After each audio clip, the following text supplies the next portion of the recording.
બહુ ફાઇન છે, ખાવામાં પણ ઉત્તમ છે. 61-62 વર્ષની ઉંમર છે તો ખાઈ શકે છે. સ્વાદમાં બહુ સરસ છે. મોઢું સોલાણું તમારું? મોઢું સોલાણું?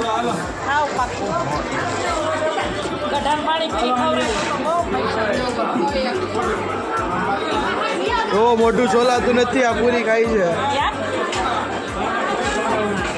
તો હું આવી ગઈ છું જીપીડીઓ એક્ઝિબિશનમાં. ત્યાં ખીરપુરીમાં બહુ સરસ છે. રવાપુરી, ઘઉંપુરી ટેસ્ટમાં પણ બહુ સારી છે.